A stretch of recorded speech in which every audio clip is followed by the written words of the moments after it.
నమస్కారం, నా పేరు దివ్య. వార్తల్లో ముందుగా ముఖ్యాంశాలు.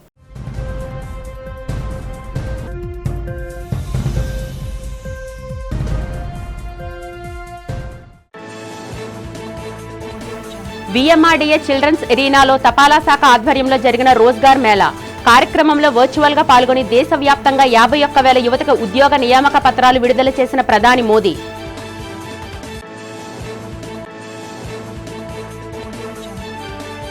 ఆస్ట్రేలియాలో విజయవంతంగా కొనసాగుతున్న రాష్ట్ర మంత్రి నారా లోకేష్ పర్యటన 6వ రోజు మెల్బోర్న్లో ఏఐబీసీ ప్రతినిధులతో సమావేశమై వివిధ అంశాలపై చర్చ.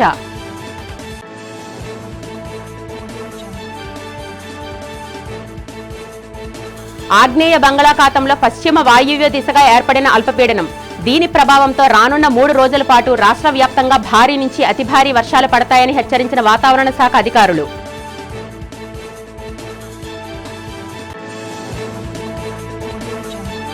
మెడికల్ కాలేజీల ప్రైవేటీకరణకు వ్యతిరేకంగా వైసీపీ నగర శాఖ ఆధ్వర్యంలో కొనసాగుతున్న సంతకాల సేకరణ కార్యక్రమం. మెడికల్ కాలేజీల ప్రైవేటీకరణ నిర్ణయం చారిత్రాత్మక తప్పిదమేనన్న నగర వైసీపీ అధ్యక్షుడు కేకే రాజు. నరేంద్ర మోదీ నాయకత్వంలో దేశం అన్ని రంగాల్లో అభివృద్ధి సాధిస్తుందని విశాఖ లోక్సభ సభ్యులు ఎం శ్రీభరత్ అన్నారు. విఎన్ఆర్డీఏ చిల్డ్రన్స్ ఎరీనాలో తపాలా శాఖ ఆధ్వర్యంలో రోజ్గార్ మేళా జరిగింది. ప్రధాని నరేంద్ర మోదీ ఈ కార్యక్రమంలో వీడియో సందేశం ఇచ్చారు. దేశంలో 45 ప్రాంతాల్లో నిర్వహించిన ఈ మేళా ద్వారా 51,000 మంది యువతకి ఉద్యోగ నియామక పత్రాలు పంపిణీ చేశారు. నగరంలో నిర్వహించిన కార్యక్రమంలో ఎంపీ శ్రీభరత్ ఉద్యోగ నియామక పత్రాలను అందజేశారు. ఈ సందర్భంగా ఆయన మాట్లాడుతూ విశాఖలో 101 మంది పోస్టల్, నేవీ, రైల్వే, కస్టమ్స్ తదితర కేంద్ర ప్రభుత్వ విభాగాల్లో ఉద్యోగాలు పొందారని చెప్పారు. కేంద్ర ప్రభుత్వం చేపడుతున్న అభివృద్ధి కార్యక్రమాల ఫలితంగా యువతకి ఉపాధి అవకాశాలు ఎక్కువగా లభిస్తున్నాయని చెప్పారు. భవిష్యత్తులో రాష్ట్ర ప్రభుత్వం అనేక సంస్థలను విశాఖకు తీసుకువస్తున్న దృష్ట్యా నిరుద్యోగ యువతకు పెద్ద సంఖ్యలో ఉపాధి అవకాశాలు వస్తాయని తెలిపారు. ఈ కార్యక్రమంలో నగర మేయర్ పీలా శ్రీనివాసరావు, బీజేపీ శాసనసభ పక్షనేత Penumatsa Vishnukumar Raju, Visakha post master general VS Ravishankar, తపాలా శాఖ సీనియర్ సూపరింటెండెంట్ గజేంద్ర కుమార్ తదితరులు పాల్గొన్నారు. చాలా మంచి ఆలోచన. సెంట్రల్ గవర్నమెంట్లో వేకెన్సీస్ నింపడమే కాదు, నింపేటప్పుడు వాళ్ళందరికీ ఒక మంచి అవకాశము, ఒక గుర్తింపు ఇవ్వాలనే ఉద్దేశంతో ఈ ప్రోగ్రామ్ ఆలోచించడం జరిగింది. సో ప్రతి రోజ్గార్ మేళా ఒక ఇంచుమించు 50,000, 60,000 మందికి దేశవ్యాప్తంగా ఉద్యోగాలు ఇవ్వడము, వాళ్ళ డిస్ట్రిక్ట్స్, పార్లమెంట్స్లో ఇట్లాంటి ఒక మంచి కార్యక్రమం ఆర్గనైజ్ చేసి ఆఫర్ లెటర్స్ ఇచ్చి వాళ్ళకి ఒక మెసేజ్. అండ్ అనేక డిపార్ట్మెంట్స్లో, అంటే ఇవాళ మీరు ఉదాహరణగా తీసుకుంటే ఇక్కడ railways, SSB, post, EPFO, IM Visakhapatnam, ఇవన్నిట్లో కూడా అపాయింట్మెంట్స్ ఇవ్వడం జరిగింది.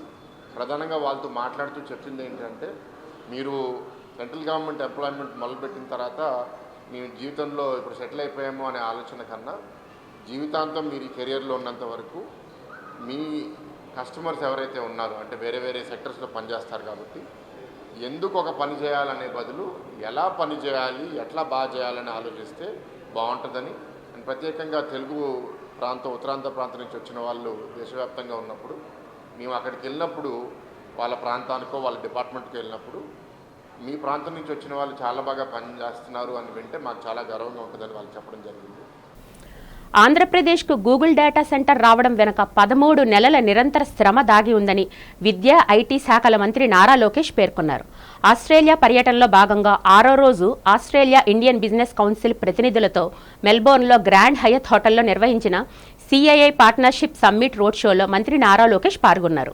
ఈ సందర్భంగా మంత్రి మాట్లాడుతూ స్పెషల్ విజిట్స్ ప్రోగ్రాంకు ఆహ్వానించినందుకు ఆస్ట్రేలియా ప్రభుత్వానికి హృదయపూర్వక ధన్యవాదాలు తెలియజేస్తున్నానన్నారు.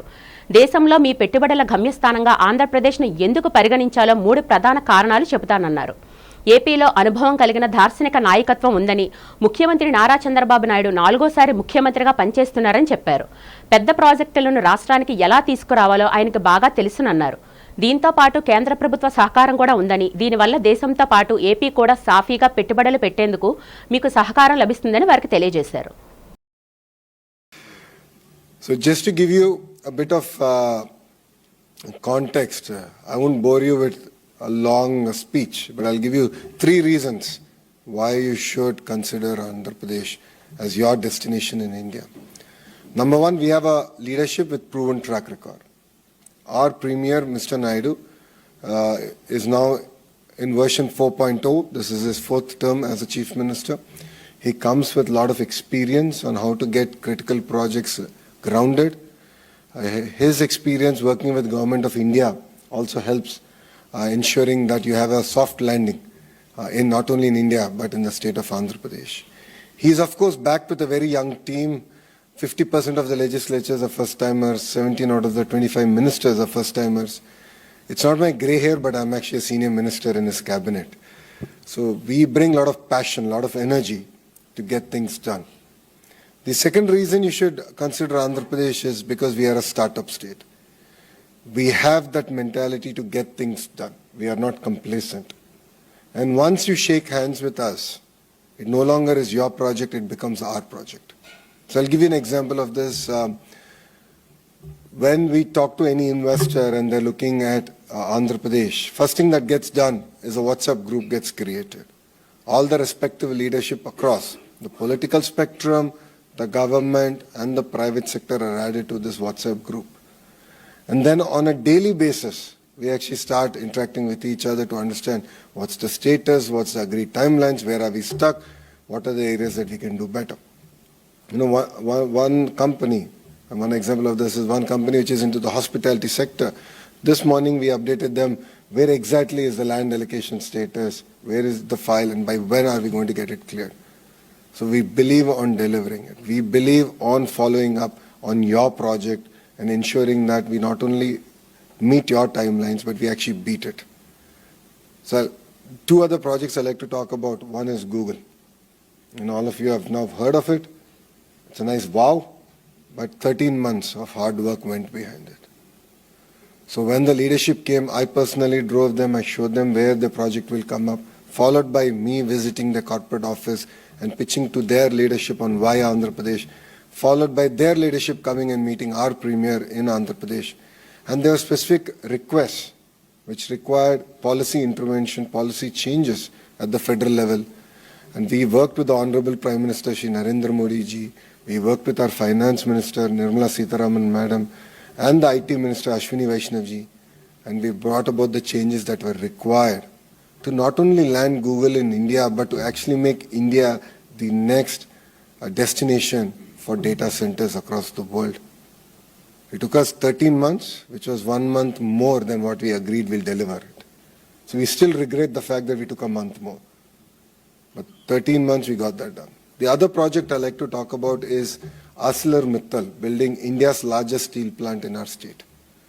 This project pretty much got discussed over a Zoom call between me and Adit. It was, in the Zoom call, we agreed on 3 specific asks that they had, and one of it had to do with the federal government.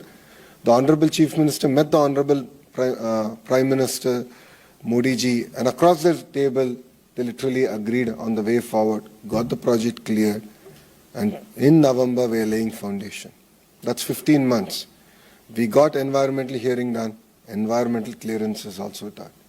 Medical కాలేజీలను ప్రైవేటీకరణ చేయాలనే నిర్ణయం కూటమి ప్రభుత్వం చేస్తున్న చారిత్రాత్మక తప్పిదమని YCP జిల్లా అధ్యక్షులు కేకే రాజు అన్నారు. మెడికల్ కాలేజీలు ప్రైవేటీకరణకు వ్యతిరేకంగా 44వ వార్డులో సంతకాల సేకరణ కార్యక్రమం నిర్వహించారు. Ward corporator GVMC YCP floor leader Banala Srinivasarao ఆధ్వర్యంలో జరిగిన కార్యక్రమంలో విద్యార్థులు, మేధావులు, ప్రజల నుంచి సంతకాలను వైసీపీ నేతలు స్వీకరించారు. ఈ సందర్భంగా కేకే రాజు మాట్లాడుతూ పేద మధ్య తరగతి విద్యార్థులకు వైద్య విద్యను ప్రభుత్వం దూరం చేయరాదన్నారు. మెడికల్ కాలేజీలను ప్రైవేటీకరణ చేస్తే ఎందరో వైద్య విద్యకు దూరమయ్యే ప్రమాదం ఉందని ఆందోళన వ్యక్తం చేశారు. మెడికల్ కాలేజీల ఏర్పాటుతో ప్రజలకు విస్తృతంగా ప్రభుత్వ వైద్య సేవలు అందే అవకాశాలు మెండుగా ఉంటాయని కేకే రాజు తెలిపారు. రాష్ట్రంలో కూటమి ప్రభుత్వం మెడికల్ కాలేజీల ప్రైవేటీకరణ నిర్ణయాన్ని వెనక్కు తీసుకోవాలని డిమాండ్ చేశారు. తాము చేపట్టిన సంతకాల సేకరణ కార్యక్రమానికి ప్రజల నుంచి మంచి స్పందన వస్తుందని తెలిపారు. ఈ కార్యక్రమంలో వైసీపీ నేతలు కె అనిల్ కుమార్ రాజు, సేనాపతి అప్పారావు, కట్టుమూరి సతీష్, భర్కత్ ఆలీ, పేడాడ రమణ కుమారి, నీలి రవి తదితరులు పాల్గొన్నారు. 28వ తారీఖున నియోజకవర్గ స్థాయిలో ర్యాలీలు ఉన్నాయో ఆ ర్యాలీల్లో ఈ రోజు నుంచి ఈరోజు పోస్ట్ ఆవిష్కరించడానికి ప్రధాన కారణం ఏంటంటే ఈ 3-4 రోజులు కూడా దీని మీద ప్రజల్లోకి విస్తృతంగా తీసుకెళ్లాలి. మనం ఇక్కడ పోస్టర్ ఆవిష్కరించిన తర్వాత మళ్ళీ నియోజకవర్గ స్థాయిలో జరుగుతుంది. నియోజకవర్గ స్థాయిలో జరిగిన తర్వాత మండల స్థాయిలో, వార్డు స్థాయిలో పోస్టర్ ఆవిష్కరణ చేసి మనం ఎక్కడైతే పబ్లిక్ గ్యాదరింగ్ ప్లేసెస్ ఉంటాయో, పార్క్స్ కానీ లేకపోతే ఇతర జంక్షన్స్, రైతు బజార్లు కావచ్చు, ఇలాంటి చోట ఫ్లెక్స్లు అవి కూడా ఏర్పాటు చేసి ఈ ర్యాలీ జరుగుతుంది. దాంట్లో మీరు కూడా సంఘీభావం తెలిసి ఈ ప్రభుత్వ విధానాలను వ్యతిరేకించి ప్రభుత్వం మెడలు వచ్చి ప్రభుత్వ మెడికల్ కాలేజీలు ప్రభుత్వ రంగంలోనే కొనసాగే విధంగా ఈ నిర్ణయానికి, ఈ ఉద్యమానికి మద్దతు తెలపాలని విజ్ఞప్తి చేయాలని మిమ్మల్ని అందరినీ కూడా విజ్ఞప్తి చేస్తూ, కల్తీకి బ్రాండ్ అంబాసిడర్ జగన్మోహన్ రెడ్డి అని రాష్ట్ర రెవెన్యూ శాఖ మంత్రి అనగాని సత్యప్రసాద్ ఘాటుగా విమర్శించారు. బలహీన వర్గాలను వేధించడం జగన్ డిఎన్ఏలో ఉందని, గతంలో జరిగిన అనేక కేసుల్లో సుధాకర్ బాబు, సలాం కేసుల్లో నిరూపితమైందని అన్నారు. ఈ సందర్భంగా అమరావతి టీడీపీ కేంద్ర కార్యాలయంలో నిర్వహించిన మీడియా సమావేశంలో మంత్రి అనగాని సత్యప్రసాద్ మాట్లాడారు. జగన్కు రాష్ట్ర ప్రజలపై కోపం ఉందని, పెట్టుబడులు, ఉద్యోగాలు రాకుండా రాష్ట్రంలో అనిశ్చితిని సృష్టించేందుకు అబద్ధాలు చెప్తున్నారని మండిపడ్డారు. సీఎం చంద్రబాబు, నారా లోకేష్ డబుల్ ధమాకాల యూఏఈ, ఆస్ట్రేలియాలో పర్యటనలు చేస్తూ రాష్ట్ర అభివృద్ధి కోసం, యువతకు ఉద్యోగాల కోసం పెట్టుబడులు తీసుకురావడానికి కృషి చేస్తున్నారని తెలిపారు. సీబీఐకి తన తప్పుడు ఫోన్ నంబర్ ఎందుకు ఇచ్చారో జగనే చెప్పాలని నిలదీశారు. నకిలీ మద్యంపై ఉక్కుపాదం మోపుతున్నామని, తప్పు చేసిన జయచంద్రారెడ్డి, జనార్దన్ రావు ఎవరైనా శిక్షార్హులే అని అన్నారు. వైసీపీ ప్రభుత్వంలో ఉన్న జే బ్రాండ్స్ చెక్ చేయించగా వాటిల్లో వాల్కెనిన్ అనే ప్రమాదకర రసాయనం ఉందని తేలిందన్నారు. దీనివల్ల గతంలో 30,000 మరణాలు సంభవించాయని ఆరోపించారు. క్యూఆర్ కోడ్ని స్కాన్ చేస్తే మద్యం ఎక్కడ తయారవుతుందో డిస్టిలరీల వివరాలు వస్తాయని, ఈ విధానం ద్వారా నకిలీ మద్యాన్ని అరికడతామని మంత్రి అనగాని స్పష్టం చేశారు. గంజాయి రహిత, డ్రగ్స్ రహిత, నకిలీ మద్యం లేని రాష్ట్రంగా నిలపడమే లక్ష్యంగా పనిచేస్తున్నామని తెలిపారు. పులివెందుల ఎమ్మెల్యే ప్రెస్ మీట్ పెట్టి 2 గంటల సేపు ఈ రాష్ట్ర ప్రజల యొక్క సమయాన్ని వృధా చేసినటువంటి పరిస్థితి. ఎందుకంటే అతనికి, నాకు అనుమానం, నిజాలు చెబితే తల 1000 చెక్కలు అవుతుందని చెప్పేసి శాపం ఉందేమో. ఎప్పుడు కూడా అబద్ధాలు చెబుతూనే అతని యొక్క జీవనం సాగింది. ఆఖరికి ఈ రోజున మాట్లాడుతూ గూగుల్ విషయంలో కూడా మాట్లాడారు. గూగుల్ తేవటంలో వాళ్ళ ప్రమేయం ఉంది అని చెప్పడం అంటే ఎంత హాస్యాస్పదంగా ఉందో ఈ రాష్ట్ర ప్రజలందరూ. ఎందుకంటే నేను సూటిగా ఒక మాట అడుగుతా ఉన్నాను. గూగుల్ తేవటంలో అతని హస్తం ఉంది అనేది పులివెందల ఎమ్మెల్యే కుటుంబ సభ్యులైనటువంటి మిగతా 3 నమ్ముతారా? అలాంటి హాస్యాస్పదమైన మాటలు అబద్ధాలు. ఎందుకంటే అబద్ధాల పునాదుల మీద పుట్టినటువంటి పార్టీ అది. ఈరోజు శవాల మీద, అలాగే అబద్ధాల పునాదుల మీద దిగజారు రాజకీయాలు చేస్తూ ఉన్నారు. మనం చూసాం, తెలుగుదేశం పార్టీ ఈ రాష్ట్ర విభజన చేసిన తర్వాత రాష్ట్రాన్ని అభివృద్ధి చేయాలి, ఈ రాష్ట్రంలో అగ్రస్థానం తీసుకెళ్ళని తపన పడే రోజుల్లో 14-19లో ఎట్లాగైనా కూడా ఎన్ని అబద్ధాలు చెప్పైనా కూడా తెలుగుదేశం పార్టీని దింపేయాలని ఆ రోజున కుట్ర పన్ని, సొంత బాబాయిని కూడా, అంటే 6 అంగుళాల తల మీద గాయం ఉండి, తొడల మీద, చేతుల మీద దెబ్బలుంటే దాన్ని కూడా గుండెపోటు అని చెప్పి, దాని తర్వాత నారాసుర రక్త చరిత్ర అని చెప్పేసి వాళ్ళ పేపర్లో వేసుకున్నటువంటి పరిస్థితి. సిబిఐకి ఇవ్వాలి అన్నారు. 2019లో వాళ్ళు వచ్చిన తర్వాత సిబిఐ గురించి ఊసేలేదు, సిబిఐ గురించి మాట్లాడలేదు. దాని తర్వాత సిబిఐ వాళ్ళు నిర్ధారించి, వారికి అనువాయిలు చేశారు ఈ పని అని చెప్పి నిర్ధారించి వాళ్ళు ఊరు వస్తే వాళ్ళని తరిమివేసే పరిస్థితి. అంటే సొంత బాబాయిని చనిపేసిన తర్వాత 5 సంవత్సరాలు ముఖ్యమంత్రిగా ఉండి దాన్ని ఎవరు చేశారు, వాళ్ళని శిక్ష కూడా చేయించలేనంత సిగ్గులేని జీవితం ఉన్నటువంటి పరిస్థితి మనకు కనపడతా ఉంది. అత్యవసర సమయంలో సిపిఆర్ చేసి వ్యక్తి ప్రాణాలను కాపాడే అవకాశం ఉందని ఏయువిసి ఆచార్య జీపీ రాజశేఖర్ అన్నారు.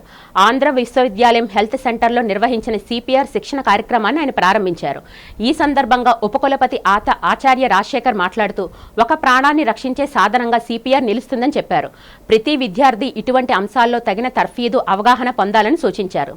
తద్వారా తమ చుట్టూ ఉన్న వ్యక్తులను, వారి ప్రాణాలను రక్షించడానికి అవకాశం కలుగుతుందని చెప్పారు. ఇటీవల కాలంలో గుండె సంబంధిత వ్యాధులు పెరుగుతున్నాయని తెలిపారు.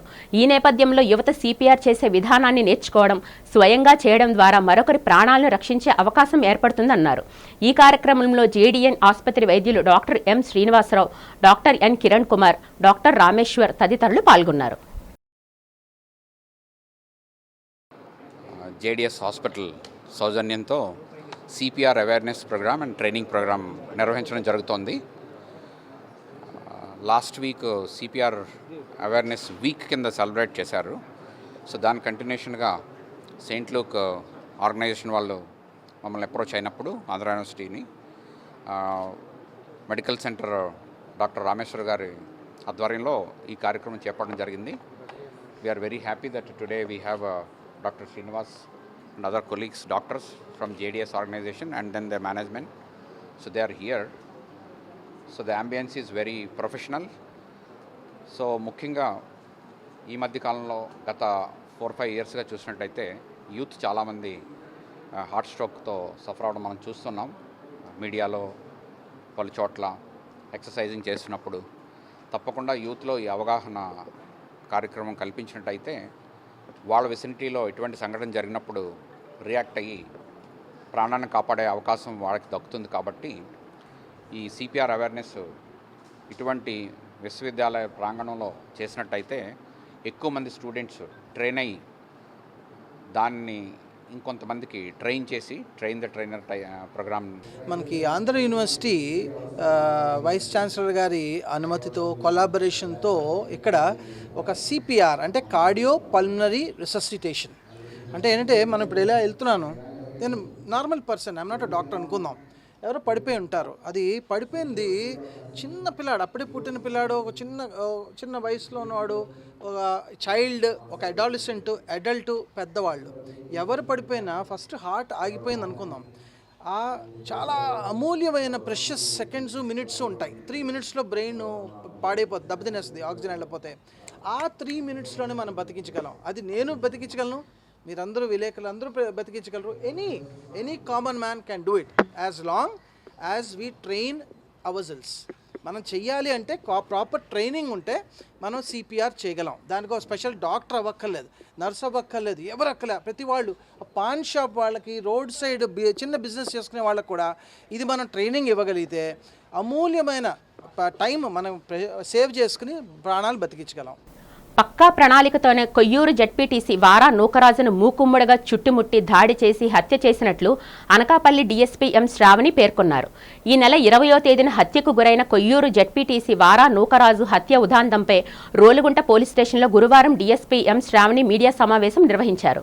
ఈ సమావేశంలో డీఎస్పీ మాట్లాడుతూ గత కొన్ని సంవత్సరాలుగా కొయ్యూరు జడ్పీటీసీ వారా నూకరాజుకు రోలుగుంట మండలం చటర్జీపురంలో 10 ఎకరాల భూమి విషయంలో వివాదం నెలకొందన్నారు. గతంలో భూ విషయమే వీరి మధ్య తగాదాలు జరిగాయని, ఇరువురిపై బైండ్ ఓవర్ కేసులు నమోదు చేయడం జరిగిందన్నారు. మరలా ఈ నెల 20వ తేదీన చటర్జీపురం వివాదాస్పద భూమిలో మృతుడు కొయ్యూరు జడ్పీటీసీ వారం నూకరాజుకు తగాదా జరిగిందన్నారు. ఈ తగాదాలు ప్రత్యర్థులు కర్రలు కత్తులతో దాడి చేసి 7 నిందితులు పక్కా ప్రణాళికతో హతమార్చారని తెలిపారు. నిందితుల్లో 5 మగవారు, 2 మహిళలపై కేసు నమోదు చేసి వారిని కోర్టుకు హాజరుపరిచినట్లు తెలిపారు. 20వ తారీఖు ఉదయం 11ంటికి కొయ్యూరు జెడ్పీటీసీ అయినటువంటి వారా నూకరాజు గారిని హత్య చేయటం జరిగింది. ఆయన భూమి 10.83 ఎకర్స్ రోళ్ళగుంటలో ఉంది, సర్వే నెంబర్ 139లో. అది చూసుకుని అక్కడ తుప్పలు గట్ట క్లియర్ చేయడానికి అని చెప్పేసి ఆయన వస్తే ఆన్ ఇన్ఫర్మేషన్ ఈ అక్యూజ్డ్ పార్టీ ఎవరైతే ఉన్నారో అక్కడే గుడిసెలు వేసుకుని జీవిస్తూ ఉన్నారు. వాళ్ళు మంచి సమయం కోసం చూశారు. ఎప్పుడైతే ఈయన వెళ్ళారో ఈయన మీద కత్తులతో అండ్ కర్రలతో దాడి చేసి ఈయన చంపటం అనేది జరిగింది. విషయం తెలియగానే సంఘటనా స్థలానికి SI Rolugunta and CI Kothakota వెళ్ళి we have used all technical and other means to gather all the evidences and subsequent గా ఈ ఎవిడెన్సెస్ అన్ని గ్యాదర్ చేశాక మాకు ఆన్ రిలయబుల్ ఇన్ఫర్మేషన్ నిన్న ఈ అక్యూజ్డ్ ఎవరైతే ఉన్నారో వాళ్ళ గుడిసెల దగ్గర తిరుగుతున్నారు అని ఇన్ఫర్మేషన్ వచ్చింది. దాన్ని బేస్ చేసుకుని వెళ్ళి నిన్న వాళ్ళని అరెస్ట్ చేయడం జరిగింది. దీంట్లో టోటల్ గా 7 అక్యూజ్ ని అరెస్ట్ చేయడం జరిగింది. వీళ్ళంతా అక్కడే గుడిసెలు వేసుకుని ఉండటం, వీళ్ళకి వారా నూకరాజు గారికి ప్రీవియస్ గానే ఈ ల్యాండ్ కి సంబంధించి కొన్ని డిస్ప్యూట్స్ ఉండటం జరిగింది. దానికి సంబంధించే వీళ్ళు మర్డర్ చేశారని వాళ్ళ స్టేట్మెంట్స్ లో వాళ్ళు చెప్పారు. సో ఈ రోజు వీళ్ళని మనం అరెస్ట్ చేసి కోర్టుకి రిమాండ్ కి ప్రొడ్యూస్ చేస్తున్నాం. మర్డర్ వెనకాల ఉన్న వాళ్ళని కూడా ఇన్వెస్టిగేట్ చేస్తున్నాము. Investigation still going on. As of now ఒక 7 అక్యూజ్ అయితే అరెస్ట్ చేశాము. ఇది కంప్లీట్లీ ఎస్పీ గారు నేను మానిటర్ చేస్తున్నాము ఇన్వెస్టిగేషన్ కి సంబంధించి. సో ఎవరైనా వెనకున్నా సరే if you get information in investigation మేము వాళ్ళని కూడా అరెస్ట్ చేయడం జరుగుతుంది. అది కూడా we are investigating into it. ఇప్పుడు మనము ఏదైనా సరే ఇన్వెస్టిగేషన్ చేయకుండా చెప్పలేము. సో మా ఇన్వెస్టిగేషన్ ప్రకారం if he is also there then we will take even him into custody. Parvathipuram Manyam జిల్లాలు డోలు మోతలు లేని గ్రామాలుగా తీర్చిదిద్దడమే తక్షణ కర్తవ్యమని జిల్లా collector doctor N Prabhakar Reddy ఎంపీడీఓలను ఉద్బోధించారు. ఈ సందర్భంగా సంబంధిత అధికారులతో ఆయన సమీక్షా సమావేశం నిర్వహించారు. కలెక్టర్ మాట్లాడుతూ మండలాల పరిధిలో డోలీ గ్రామాలను గుర్తించి అవసరమైన మేర రోడ్లకు సర్వే చేసి మంజూరు అనుమతులు పొందాలని అన్నారు. ఈ ప్రక్రియ అంతా రానున్న నెల రోజుల్లో పూర్తి కావాలని కలెక్టర్ స్పష్టం చేశారు. ఇందుకు పంచాయతీరాజ్ గిరిజన సంక్షేమ ఇంజనీరింగ్ అధికారులతో సమన్వయం చేసుకుని రోడ్డు శంకుస్థాపన దగ్గర నుంచి ప్రారంభించే వరకు ఎంపీడీఓలే పూర్తి బాధ్యత వహించాలని కలెక్టర్ తేల్చి చెప్పారు.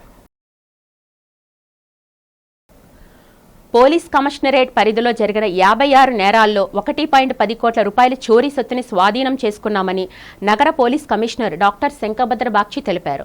పోలీస్ కేసుల్లో స్వాధీనం చేసుకున్న చోరీ సొత్తును బాధితులకు అందజేశామని చెప్పారు. నగర పోలీస్ కమిషనరేట్లో సెప్టెంబర్ 2025 క్రైమ్ రికవరీ మేళాను నిర్వహించారు. ఈ సందర్భంగా జరిగిన మీడియా సమావేశంలో నగర పోలీస్ కమిషనర్ శంకభద్ర బాక్షి మాట్లాడుతూ ఈ ఏడాది సెప్టెంబర్లో 79 చోరీ కేసులు నమోదు కాగా 56 కేసులు ఛేదించినట్లు చెప్పారు. ఈ కేసుల్లో 64 మందిని అరెస్టు చేశామన్నారు. నిందితుల నుండి చోరీ చేసుకున్న బంగారం, వెండి, ఇతర ఖరీదైన వస్తువులు, వాహనాలను, నగదును బాధితులకు అందజేశామన్నారు. గతంతో పోలిస్తే నగరంలో నేరాల సంఖ్య బాగా తగ్గిందన్నారు. నేర నియంత్రణ లక్ష్యంగా గస్తీని ముమ్మరం చేయడంతో పాటు నిరంతరం నేరస్తుల కదలికలపై నిఘా ఉంచుతామన్నారు. ఈ మీడియా సమావేశంలో crime DCP Latha Madhuri, ACP Annapu Narasimhamurthy, పలువురు సీఐలు, ఎస్ఐలు, పోలీస్ సిబ్బంది పాల్గొన్నారు. నేను ఎప్పుడు వచ్చాను అప్పటి నుండి అంటే జూలై నుండి చూస్తే property offences last July 97, August 112, September 105, October 115, November 103, December 117, జనవరి 106, ఫిబ్రవరి 109, మార్చ్ 130, ఏప్రిల్ 123, మే 84, జూన్ 84, జూలై 100, ఆగస్ట్ 105, సెప్టెంబర్ 79. అంటే లాస్ట్ 15 months లో ఈ సెప్టెంబర్లో least number of property offences జరిగాయి. అంటే ఒకవైపు హ్యూజ్ అమౌంట్ మనం రికవర్ చేస్తున్నాం, మరోవైపు ప్రాపర్టీ ఆఫెన్సెస్ సంఖ్య కూడా తగ్గిస్తున్నాం. ఆగ్నేయ బంగాళాఖాతంలో ఏర్పడిన అల్పపీడనం గడిచిన 3 గంటల్లో పశ్చిమ వాయువ్య దిశగా నెమ్మదిగా కదులుతుందని వాతావరణ శాఖ అధికారి తెలిపారు. రేపటికి ఆగ్నేయ, దాని పక్కనే ఉన్న మధ్య బంగాళాఖాతంలో వాయుగుండంగా మారి ఆదివారం నాటికి తీవ్ర వాయుగుండంగా రూపాంతరం చెందుతుందని పేర్కొన్నారు. ఇది సోమవారం ఉదయానికి నైరుతి, దాని పక్కనే ఉన్న పశ్చిమ మధ్య బంగాళాఖాతంలో తుఫానుగా బలపడే అవకాశం ఉందని వెల్లడించారు.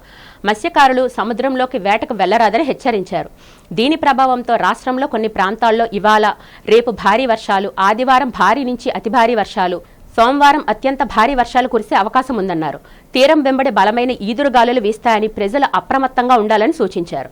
రైతులు వ్యవసాయ పనుల్లో తగిన జాగ్రత్తలు తీసుకోవాలన్నారు. లోతట్టు ప్రాంత ప్రజలు అలర్ట్గా ఉండాలన్నారు. తుఫాను సమయంలో అత్యవసరం అయితే తప్ప బయటకు రావద్దని, ఇంట్లోనే సురక్షితంగా ఉండాలని విజ్ఞప్తి చేశారు. ఆగ్నేయ బంగాళాఖాతం, దానికి ఆనుకుని ఉన్న తూర్పు మధ్య బంగాళాఖాత పరిసర ప్రాంతాల్లో ఉన్న ఉపరితల ఆవర్తనం ఈరోజు ఉదయానికి ఆగ్నేయ బంగాళాఖాతంలో అల్పపీడనంగా పరిణతి చెందింది. ఇది పశ్చిమ వాయువ్య దిశలో పయనించి రేపటికి ఆగ్నేయ బంగాళాఖాతం, దానికి ఆనుకుని ఉన్న మధ్య బంగాళాఖాతంలో వాయుగుండంగా కేంద్రీకృతమయ్యే అవకాశం ఉంది. 25వ తేదీ నాటికి, 26వ తేదీ నాటికి మరింత పశ్చిమ వాయువ్య దిశలో పయనించాక తీవ్ర వాయుగుండంగా పరిణతి చెందే అవకాశం ఉంది. 27వ తేదీ నాటికి పశ్చిమ మధ్య బంగాళాఖాతంలో చక్రవాతం లేదా సైక్లోన్గా పరిణామం చెందే అవకాశం కనిపిస్తుంది. ఈ ప్రభావం వలన రాష్ట్రంలో పలు ప్రాంతాలలో రాబోయే 6 రోజులు కూడా పలు ప్రాంతాలలో వర్షం పడే అవకాశం ఉంది. ముఖ్యంగా ఉత్తర కోస్తా జిల్లాల్లో ఈరోజు పలు ప్రాంతాల్లో తేలికపాటి నుంచి మోస్తరు వర్షాలు, రేపు కొన్ని ప్రాంతాలలో, 3వ రోజు మళ్ళీ పలు ప్రాంతాల్లో 4-5 రోజుల్లో అత్యధిక ప్రాంతాలలో పడే అవకాశం ఉంటూ క్షేత్రీయ విస్తృతి తగ్గే అవకాశం 6వ రోజు 7వ రోజు నాటికి ఉంటుంది. పార్వతీపురం మండలంలో సందివలస, బొడ్డవలస గ్రామాల్లో దరఖాస్తు చేసుకున్న దరఖాస్తుదారుల గృహాలకు సబ్ కలెక్టర్ ఆర్ వైశాలి గురువారం సందర్శించారు. ఆయా గ్రామాల్లో దరఖాస్తుదారులతో ఆమె ముచ్చటించి వివరాలు అడిగి తెలుసుకున్నారు. అలాగే అక్కడ ఉండే రెవెన్యూ సమస్యలను తెలుసుకుని వాటిని వీలైనంత వరకు పరిష్కరిస్తామని తెలిపారు. అనంతరం డీకే పట్టం పంచాయతీలోని బొడ్డవలస ఎంపీ యూపీ పాఠశాలను సందర్శించి ఉపాధ్యాయులకు పలు సూచనలు చేశారు. విద్యార్థులకు నాణ్యమైన విద్యను అందించాలన్నారు. ఈ పర్యటనలో తహసీల్దార్, ఇతర అధికారులు తదితరులు పాల్గొన్నారు. భవిష్యత్తులో ఆర్టిఫిషియల్ ఇంటెలిజెన్స్ మానవ జీవితంతో విడదీయరాని అనుబంధం ఏర్పడుతుందని విశాఖ లోక్సభ సభ్యులు ఎం శ్రీభరత్ అభిప్రాయపడ్డారు. నగరంలో ఓ హోటల్లో the Indian Institute of Architects Visakhapatnam centre ఆధ్వర్యంలో ఏఏ పరిజ్ఞానంతో రూపొందించిన వస్తువులతో ఏర్పాటు చేసిన ఏఏ ఎక్స్పో 2025 ప్రదర్శన ప్రారంభించారు. అనంతరం ప్రదర్శనలో ఉన్న వస్తువులను ఆయన ఆసక్తిగా తిలకించారు. ఈ సందర్భంగా ఎంపీ శ్రీభరత్ మాట్లాడుతూ రాబోయే రోజుల్లో ఏఏ టెక్నాలజీతో రూపొందించిన వస్తువులు మానవులకు ఎంతో సహాయకారిగా ఉంటాయన్నారు. కార్యాలయాల్లో కాకుండా ఇళ్లల్లో వివిధ పనులకు ఏఏ పరిజ్ఞానంతో రూపొందించిన వస్తువుల వినియోగం కీలకంగా మారుతుందన్నారు. ప్రపంచంతో పాటు మన దేశం కూడా శాస్త్ర సాంకేతిక రంగాల్లో ఎంతో అభివృద్ధిని సాధిస్తుందని చెప్పారు. అభివృద్ధి చెందిన దేశాలకు ధీటుగా మన దేశంలో సాంకేతిక పరిజ్ఞానం రోజురోజుకి అభివృద్ధి చెందుతుందని తెలిపారు. సంస్థ రాజేష్ నాగుల మాట్లాడుతూ ఆర్టిఫిషియల్ ఇంటెలిజెన్సీ పరిజ్ఞానం రాబోయే రోజుల్లో అందరికీ ఎంతో ఉపయోగకరంగా ఉంటుందన్నారు. ఈ కార్యక్రమంలో సంస్థ సెక్రటరీ రామ్జీ తదితరులు పాల్గొన్నారు. విశాఖపట్నంలో AI expo 2025 Indian Institute of architects తరపు నుంచి విశాఖపట్నంలో 3 రోజులు ఆర్గనైజ్ చేయడం జరుగుతుంది. గతంలో కూడా ఇట్లాంటి ఒక ఈవెంట్కి వచ్చాను. దాంట్లో ఎక్కువ focus interior design, interior materials, building materials మీద పెట్టారు. దీని మీద దాంతోపాటు ఆర్కిటెక్ట్స్ మీద ఒక దృష్టి పెట్టాలి అని ఒక 300 ఆర్కిటెక్ట్స్ రాష్ట్ర వ్యాప్తంగా ప్రాక్టీస్ చేసే వాళ్ళ వర్క్స్ని సబ్మిట్ చేసి వాళ్ళల్లో ఒక 12 నుంచి 15 మందిని గుర్తించి అవార్డ్స్ కూడా ఇవ్వాలనే ఉద్దేశంతో ఈ కార్యక్రమం చేస్తున్నారు. చాలా మంచి ఉద్దేశం. ఎందుకంటే సమాజంలో ఆర్కిటెక్చర్ విలువ ఏంటో చాలామంది అర్థం చేసుకోరు. ఇల్లు నేనే గీసేస్తాను, నాకు టాయిలెట్ ఎక్కడ పెట్టుకోవాలో తెలుసు, ఇల్లు ఎక్కడ పెట్టుకోవాలో తెలుసు అని చాలామంది నేను చూశాను. ఎలాగైతే మనకి సొంత ప్రాబ్లం వస్తే సర్జరీ డాక్టర్ దగ్గరికి వెళ్తాము, ఇల్లు కట్టేటప్పుడు కూడా ఒక మంచి ఆర్కిటెక్ట్ని నమ్మితే మీకు లాంగ్ టర్మ్లో మంచి అవుట్కమ్స్ ఉంటాయి. సో ఆర్కిటెక్ట్స్కి ఆ గుర్తింపు తీసుకొచ్చే విధంగా ఈ అవార్డ్స్ కండక్ట్ చేయడం అనేది ఒక మంచి ఆలోచన. ఈ విశాఖపట్నం చైర్మన్ రాజేష్ గారు, ఆయన ఆధ్వర్యంలో మిగతా లీడర్షిప్ టీం అందరూ ఈ ప్రోగ్రామ్ బాగా సక్సెస్ అవ్వాలని కోరుకుంటున్నాను. We are organising this event from last 21 years. ఇది 21st ఎడిషన్. ఈ ఎక్స్పో పబ్లిక్ కోసం, ఆర్కిటెక్ట్స్ కోసం చేస్తుందండి. దీంట్లో అన్ని రకాల బిల్డింగ్ మెటీరియల్ ఉన్నాయి. ఎవరన్నా ఇల్లు కట్టుకోవాలనుకున్నా, ఇంటీరియర్ డిజైన్ చేయించుకోవాలన్నా వీళ్ళ మెటీరియల్ చూసి ఒక అవగాహన వచ్చి చేసుకోవడానికి అవుతుంది. ఎప్పటిలాగా దీంతో పాటు ఈసారి వైజాగ్లో మేము నేషనల్ లెవెల్ ఈవెంట్ అవుట్ చేస్తున్నాం. ఆర్కిటెక్ట్స్కి 300 ఆర్కిటెక్ట్స్ అక్రాస్ ఇండియా అటెండ్ అవుతున్నారండి. లైట్ ఇన్ ఆర్కిటెక్చర్ అనే దాని మీద ఈవెంట్ చేస్తున్నాం. సెమినార్లు, వర్క్షాప్లు కండక్ట్ చేస్తున్నాం 2 daysకి పార్క్ హోటల్లో. అండ్ ఫస్ట్ టైం ఆంధ్రప్రదేశ్లో ఆర్కిటెక్ట్స్ గుర్తింపు కోసం అవార్డ్స్ ఇంట్రడ్యూస్ చేసాం. 50 ఆర్కిటెక్ట్స్ దీంట్లో పాల్గొనడం జరిగింది. దాంట్లోంచి 6 అవార్డులు కూడా ఈసారి ఇస్తున్నాం. This is the update from Indian Institute of Architects Visakhapatnam centre అండి. Thank you. నగరంలో గత కొంతకాలంగా గుట్టు చప్పుడు కాకుండా దొంగ నోట్లను తయారు చేస్తున్న ప్రధాన సూత్రధారిని నగర పోలీసులు అరెస్టు చేసి రిమాండ్కు తరలించారు. నగర డీసీపీ మేరీ ప్రశాంతి కేసు వివరాలను నగరంలో జరిగిన మీడియా సమావేశంలో తెలిపారు. తమకు అందిన విశ్వసనీయ సమాచారం మేరకు ఎంవీపీ టాస్క్ ఫోర్స్ పోలీసులు సంయుక్తంగా ఎంవీపీ కాలనీలో ఓ ఇంటిపై దాడి చేశారన్నారు. ఈ దాడితో దొంగ నోట్ల తయారీ గుట్టురట్టు అయిందని చెప్పారు. శ్రీరామ్ గుప్తా అనే వ్యక్తి ల్యాప్టాప్, ప్రింటర్ సహాయంతో దొంగ నోట్లను ముద్రిస్తూ పట్టుబడ్డాడని తెలిపారు. శ్రీరామ్ గుప్తాను అరెస్టు చేసి దొంగ నోట్ల ముద్రణకు ఉపయోగించే ఇతర సామగ్రిని కూడా స్వాధీనం చేసుకున్నామని చెప్పారు. నిందితుడు గుప్తాపై గతంలో కూడా దొంగ నోట్ల ముద్రణ కేసు ఉందన్నారు. ఇదే కేసులో పాలవర ప్రసాద్, ఆనంద్కు సంబంధాలు ఉన్నాయని తమ దర్యాప్తులో తేలిందన్నారు. త్వరలోనే వారిని కూడా అరెస్టు చేస్తామని డీసీపీ మేరీ ప్రశాంతి తెలిపారు. మీడియా సమావేశంలో ఏసీపీ అన్నెపు నరసింహమూర్తితో పాటు పలువురు పోలీస్ అధికారులు పాల్గొన్నారు. దొరికిన శ్రీరామ్ అన్నది మీద 2020లో మధ్యప్రదేశ్ ఉజ్జయినిలో ఆల్రెడీ ఒక దొంగ కేసు ఉంది. దొంగ నోట్ల తయారీ మీద ఒక కేసు ఉంది. అతను ఇంకో కేసు కూడా ఉందన్నాడు. ఆ డీటెయిల్స్ కూడా తీసుకుంటున్నాం. మిగతా ఇద్దరు కూడా మనకి దొరికినప్పుడు వాళ్ళ మీద ఏమన్నా కేసులు ఉన్నాయా ఏంటి అన్నది. ఇక్కడ వరప్రసాద్ అన్నతను వైజాగ్ వాస్తవ్యుడు. ఇతను ఆల్మోస్ట్ ఒక 5 years నుంచి ఆ ఇంట్లో ఉండడం జరుగుతోంది. మనం ఇప్పుడు పట్టుకున్న ఈ శ్రీరామ్ అన్నతను ఒక 6 months నుంచి ఇక్కడికి వచ్చి ఒక 2 months క్రితం ఒకసారి రావడం, 6 months క్రితం ఒకసారి రావడం జరిగింది. సో ఇదంతా 6 months నుంచి అని మనం అనుకోవచ్చు. అతనిదే వరప్రసాద్ అతనిది. అతను వైజాగ్. అతను మనకి ఈ శ్రీరామ్ అన్నతని కన్ఫెషన్లో వరప్రసాద్ ఆనంద్ ఇంకొక పేరు కూడా చెప్పడం జరిగింది. ఇందులో వరప్రసాద్ అన్నతను వైజాగ్లో ఉంటాడు. ఈ ఇల్లు వరప్రసాద్ పేరు మీద. అతని కన్ఫెషన్లో ఏంటంటే తయారు చేస్తుండగా మనం పట్టుకున్నామని 15 డేస్ బ్యాక్ నుంచి స్టార్ట్ అయింది ప్రాసెస్ అన్నది. ప్రింటింగ్ ప్రాసెస్ ఏదైతే ఉందో 15 డేస్ బ్యాక్ నుంచి చేయడం జరిగింది. మిగతా 2 నిందితులను కూడా పట్టుకున్నట్లయితే ఇంకా అంతకుముందు ఏమన్నా జరిగిందా, ఇతనికి నాలెడ్జ్ లేకుండా ఏమన్నా జరిగిందా, ఇంకెక్కడన్నా వేరే ప్లేసెస్లో కూడా జరిగిందా, అంటే ఇతను మధ్యప్రదేశ్ కాబట్టి అక్కడ ఏమన్నా చేస్తున్నారా ఫాదర్, అక్కడ కూడా వీళ్ళకి ఏదన్నా వేరే ప్రదేశం లాంటిది ఉందా, ఏమిటైతే ఉన్నదన్నది మన టీమ్స్ ఆల్రెడీ వీళ్ళిద్దరిని కూడా పట్టుకునే ప్రయత్నంలో ఉన్నాయి. వాళ్ళిద్దరిని గుప్తా అన్నతను మధ్యప్రదేశ్ అతను. ఇతని మీద ఆల్రెడీ ఉజ్జయినిలో ఒక 2020 క్రైమ్ నెంబర్ 152/2020లో అరెస్ట్ అయ్యి జైలుకి కూడా వెళ్ళొచ్చాడు. సో ఈ మిగతా ఇద్దరిని కూడా పట్టుకుంటే మనకి మరిన్ని వివరాలు తెలుస్తాయి. దేశంలోనే ప్రముఖ పుణ్యక్షేత్రంగా విరాజిల్లుతున్న సింహాచలం శ్రీ వరాహలక్ష్మీ నృసింహస్వామి వారి దేవస్థానంలో శుక్రవారం శ్రీ మణవాల మహామునుల తిరునక్షత్ర పూజలు అత్యంత వైభవంగా జరిగాయి.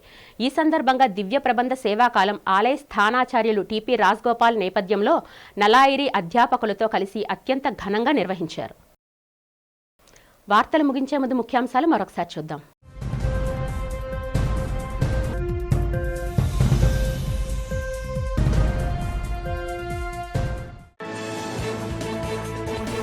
విఎంఆర్డీఏ చిల్డ్రన్స్ ఎరీనాలో తపాలా శాఖ ఆధ్వర్యంలో జరిగిన రోజ్గార్ మేళా కార్యక్రమంలో వర్చువల్ గా పాల్గొని దేశవ్యాప్తంగా 51,000 యువతకు ఉద్యోగ నియామక పత్రాలు విడుదల చేసిన ప్రధాని మోదీ.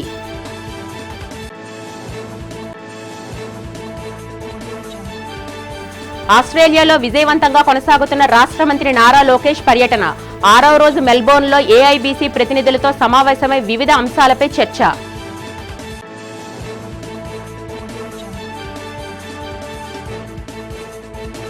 ఆగ్నేయ బంగాళాఖాతంలో పశ్చిమ వాయువ్య దిశగా ఏర్పడిన అల్పపీడనం. దీని ప్రభావంతో రానున్న 3 రోజుల పాటు రాష్ట్ర వ్యాప్తంగా భారీ నుంచి అతి భారీ వర్షాలు పడతాయని హెచ్చరించిన వాతావరణ శాఖ అధికారులు.